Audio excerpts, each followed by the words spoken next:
my journey was 1000% around how to not be a doormat, how to not be a good girl, how to not decide to marry someone to look after me or live with someone to look after me. And I have to tell you that it was such an uphill battle, because when you as a woman decide not to conform, the abuse that you get is utterly horrendous. But that was the journey of giving up everything I was ever taught.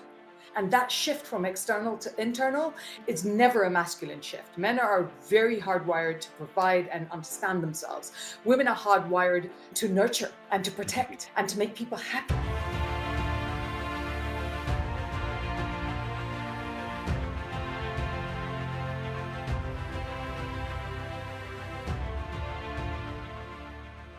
What is up, Impact Heroes? Welcome back to the show. I'm your host, Rick Ornelas. Thank you for spending some time with us today, because we know time's a valuable resource and we're going to make it worth your while. I appreciate each and every one of you, not just for listening, but for who you are. I know you're sparking change to make the world a better place every day, and I am humbled and grateful for your efforts. It takes all of us doing our part to spread positive change, and that's what this show is all about. Motivating you with stories of struggle, courage, and hope to empower you to make a difference in your life and the lives of others. In case you missed it, you can start today right where you are. Just smile at the next stranger you come across, or better yet, say, "Hi, how's your day going?" I guarantee you will spark some positive change. A great example of this would be when you're out on a trip and someone was walking by and they just told Tanya how beautiful she was. And, face illuminated. And this person didn't have to do this. It was a young girl and she just told her how great she looked. What a beautiful way to... Available everywhere you listen to your podcasts. Welcome back, Impact Heroes. Today we have the pleasure of speaking to our latest iSpark Change social impact hero, and she is as interesting as she is accomplished. Our guest today wants you to help you build a stronger future through inclusive leadership. She's honest, driven, passionate, and has always been an activist for positive change. This self-starter has been called transformational and life-changing in helping others get promotions, double revenue, manage successful IPOs, and launch massive company growth, all while making sure they create successful, happy personal lives in tandem with confidence, resilience, and purpose. She is a 5-time winner of the Entrepreneur and Businesswoman of the Year award. That's incredible. And has worked with many successful women, including CEOs, charity heads, county heads, and celebrities from the likes of Fidelity, Impelum, Barclays, UBS, and others. Lots of big organizations there. So please welcome the authentic, driven, empowering, and amazing founder of GSR Coaching and CEO and founder of Nosh, Detox, Geeta Sidhu-Robb. Geeta, welcome to the iSpark Change podcast. How are you? Thank you very much for having me. I'm good. Yeah, it's a pleasure to have you on. And as I was putting together that introduction of that impressive bio, I was excited to share more about you so others can learn about who you are and the impact that you're making in the world. So I'll ask you the first question that I always ask our guests on the iSpark Change podcast, because our goal is to amplify the stories of others, tell the stories of people that others may not normally hear without listening to the show. So we have you on the show, Geeta, because we consider you what we call a social impact hero, someone who is positively impacting others, somebody whose actions have a impact on the world and are benefiting humanity.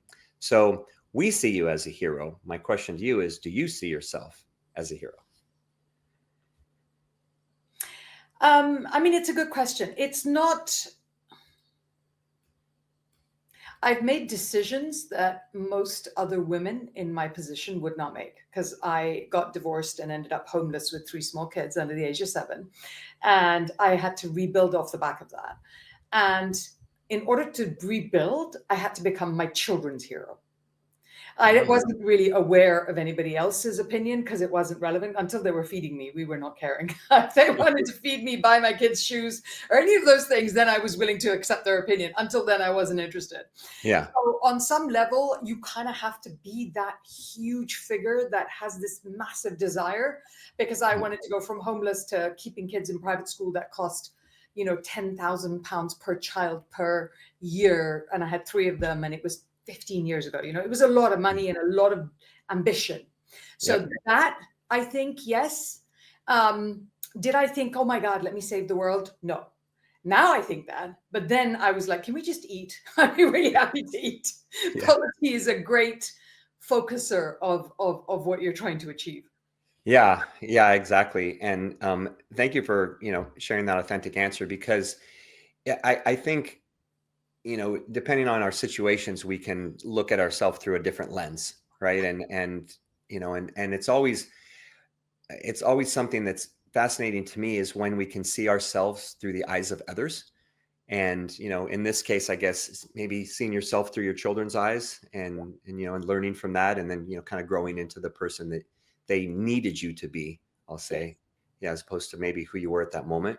So share more about the hero's journey. Is always fascinating to me and to our audience. So share more about what that journey was like, how you went from, where you were there, just a mom trying to, feed her kids, to where you are now doing the work that is, impactful and changing the lives of others. What was that journey like? I mean, so I want to say that I don't think there's any difference between me and millions of other mothers that want the same for their kids. The Mm-hmm. only difference perhaps was that I wanted to do it in Chanel and with, Christian Dior and designer. And I was like, okay, I get that, but do I have to look poor and make it enough to just eat? I always had a way bigger ambition personally too, but because I thought my children deserved more. Right. So I just, that's pretty much the only difference. What was the journey like? It was, poverty is so debilitating, and women are socially we're externally socialized for approval. So my Mm-hmm. journey was 1000% around how to not be a doormat, how to not be a good girl, how to not decide to marry someone to look after me, or live with someone to look after me. So my entire journey was to do the opposite of what my mother thought I should do, the opposite of what society wanted me to do, and to make choices that I thought were the right choices to keep my kids safe and to get me to the next step. And I have to tell you that it was such an uphill battle, because when you as a woman decide not to conform, the abuse that you get is utterly horrendous. Mm-hmm. So it was a journey for me I used to laugh about the fact that when I started this, like, oh, let's call me a doormat. I have a tattoo down my back. Now I'm like, I have a powerful badass tattoo down my back, because that's the version of who I had to become to have those things happen. And then I end up teaching those things, right? But that was the journey of giving up everything I was ever taught and thinking, what actually is going to help me? Not what you think will help me, what I think is going to help me. And that shift from external to internal it's never a masculine shift. Men are very hardwired to provide and understand themselves.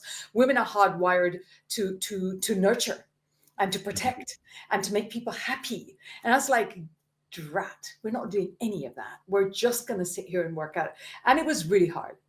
I don't want to lie to you. It was very, very hard and lonely and isolating and filled with abuse. And I was just like, oh, well, we're just going to have to get through it, aren't we? So I'm curious, and I appreciate your honest answer. If that's the way that, we're more of those societal norms, right? More of what we're the kind of the hard wiring. And there may be some truth to that, the whole nature versus nurture argument. But then where did that drive, that nonconformity come from for you? We're like, okay, I'm not going to do that. I choose to, go over here and do this instead, right? And be outside the norm. Where did that come from if it wasn't, part of how your upbringing or, kind of the societal norms? And where do you think that came from? I mean, that's a really good question. I think about it from time to time, because I have I created an entire pathway, right? So there wasn't even a norm. There was like, we'll be way out weird over here in the corner and embrace it and like it. So part of it came from the fact that I came from an incredibly wealthy upper class family and a good family. But that came with, I had to follow their rules. Yeah.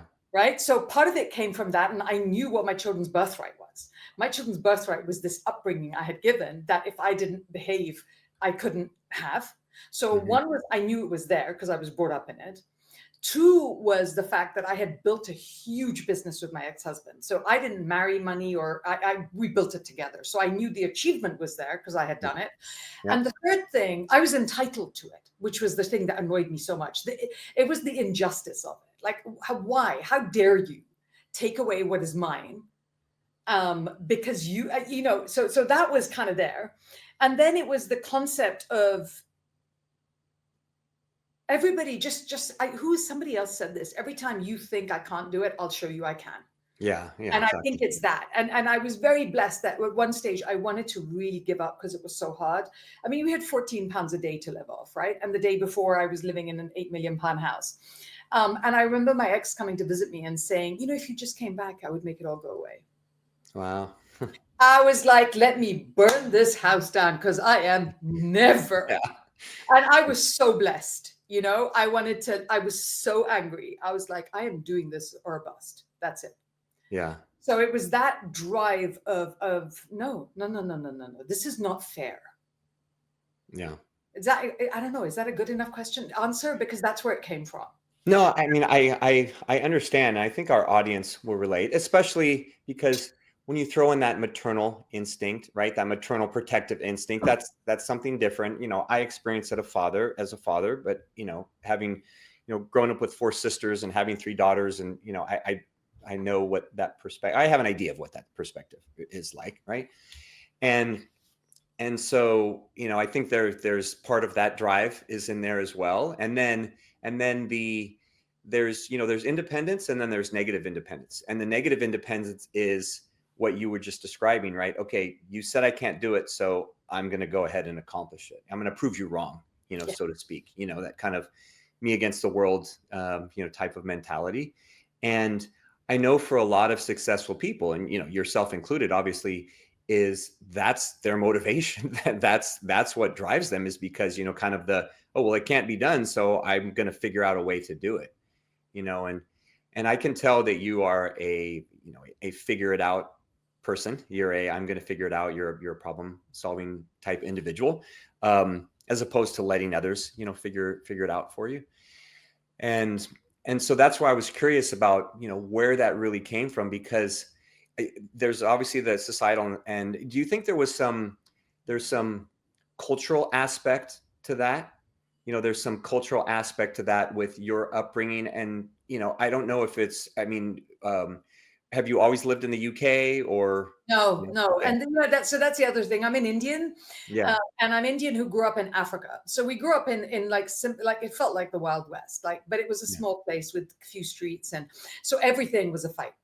Yeah. Everything was a fight. And so I'm used to fighting. That wasn't a problem. I was like, I'll fight till the cows come home. That's fine. I'm good with that. Yeah. Fighting feels normal. But then now what you're saying is you want me to fight for my kids? I always say that I was so blessed that my leaving my ex was so terrible, because had it been 10% better, I don't know where I'd be. Whereas the things I would not be willing to fight for myself, I was willing to go to bat for the kids.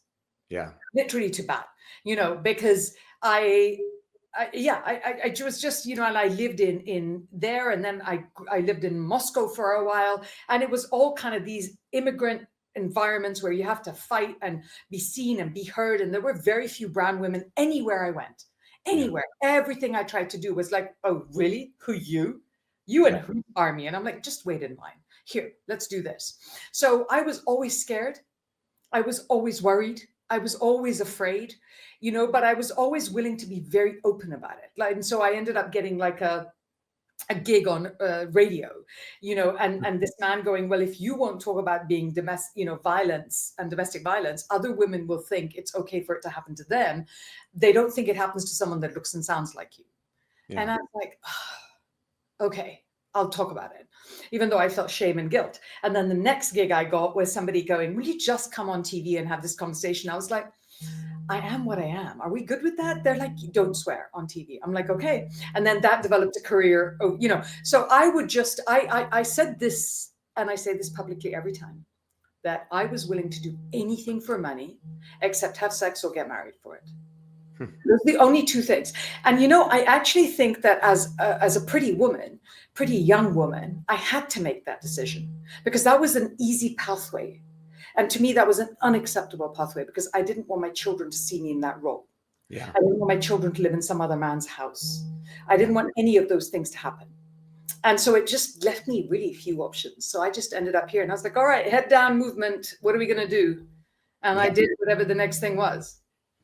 Yeah. So how did that transition to, to what you do now, right? To what you do now with W Corp and everything. How did it transition to that, right? Because there's obviously a lot in between those, what you're describing and now. So how did it transition there? Well, it was kind of logical because my first child was very ill. And so trying to work as a lawyer, which is what I was impossible. I couldn't go to work because my child was sick, but I still needed the money, right? So I was like, well, what do I do next?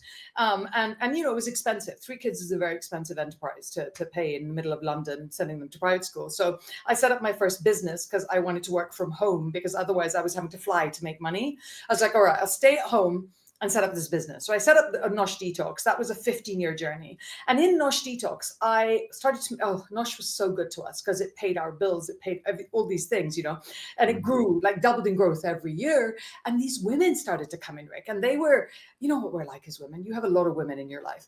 It was like, if I just lose weight, I will be able to do this. And I'm like, no, that's stupid. No, actually, no. You'd have to cut your hair to be thinner. You are a beautiful, amazing woman. What do you mean lose weight? And then these women would come back and go, can I pay you to call me stupid? I'm like, absolutely. Absolutely. I will definitely take your money and call you stupid and tell you not to do this. And that it turned out was coaching because we didn't have that in England. It was a very American concept, but I had a lot of American clients. I had Gwyneth Paltrow and I had all these amazing people as clients because we were the only game in town that did this. Yeah. So that entrepreneurship journey started as a coaching. That was 2007, 2012. I started coaching, although we, again, didn't call it that. And I would fly in and out of Beverly Hills and Hollywood once a month because the kids were little. And I would do 3 days of coaching and fly back, and horrendously painful, but it was what it was. I couldn't leave the kids. Yeah. And every time I left, one of them would get sick. You know what that's like? I was like, oh, my God, so painful. And you're 8 hours in difference, an 11-hour flight. Anyway, and they got bigger and got more used to me traveling it. But I would go for 2 days, then I would go for 3 days, but I never stayed longer than 3 days. So I'd fly 11 hours, sleep, wake up in the morning, 3 days back-to-back coaching, get on an airplane, fly back home. Wow. Then from that, that just grew. The business grew, it developed. And I loved the coaching part of it. I loved looking at women and thinking, actually, you know what? You could be way richer, way more ambitious, way love yourself more. You can do all these things. And they were some of the most famous women in the world walking in my door, and they didn't love themselves. Mm-hmm. And it really upset me. I was like, no, this is unacceptable. I used to have this phrase. I was like, that's unacceptable behavior. You have to love yourself. You're amazing. Look at yourself like I see you. And like I talked about earlier, right? Seeing through another size. Right, that's it. So I did that, and then and then when we hit lockdown, the food element really, we divested ourselves of as much of it as we could, and we kept the coaching, and it turned into not just coaching celebrities and the royal family and all that stuff, which I was doing. It became coaching women CEOs that are trying to grow their businesses. So there are 19 women that chair NASDAQ companies, and I've put a woman in a NASDAQ chair from 0 to 9 months in. There are 22 women that have done IPOs globally, and I've coached a few of them. There are 55 Fortune 500 companies that are run by women. I've coached a few of those, and it just came, and I joke about it, but it's the truth. If you come in and coach, I will send you back having made at least 5 to 6 times more money than you were making before you came in. And it's because if there was a screw up, I did it. If there was a failure, I failed it. If there was a way to make it wrong, I've made it wrong. So I don't judge you. I'm like, how can I help you be bigger, more powerful on every level?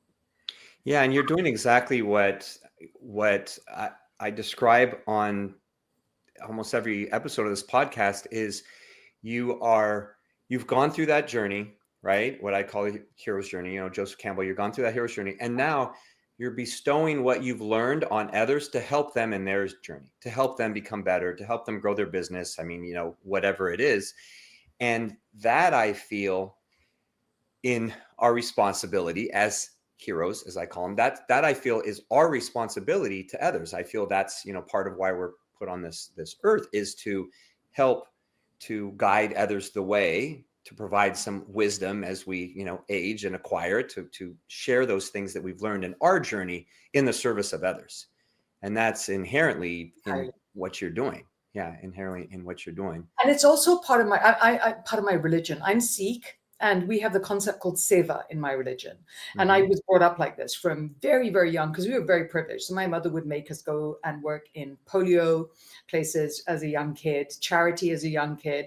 You can go to any Sikh temple around the world on a Sunday, and they will feed you completely free of charge, as many people as are waiting outside the door. It's called seva, and it's such an integral part of who we are and how we think. My nanny, when she would bring the kids home from school, would go, "They're so annoying. If there's a beggar on the street, they won't leave till they've given them something."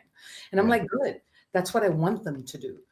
So I see this as an extension of seva, which is good, because it stops you getting big-headed about what you're doing. Because when your service humbles you, right? And it should humble you.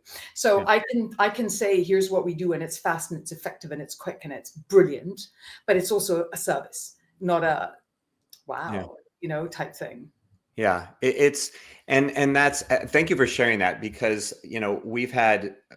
I've had guests from probably every continent and all over the world, and we've talked about different religions and everything, and service is an aspect of all major religions, right? It's an aspect of all major religions, and that's why I believe, like I said, that's part of why we're put on this earth, is in the service of others, right? Is to help improve the lives of others, and that in turn makes the world a better place. So I thank you for adding that part, because I think it's super important.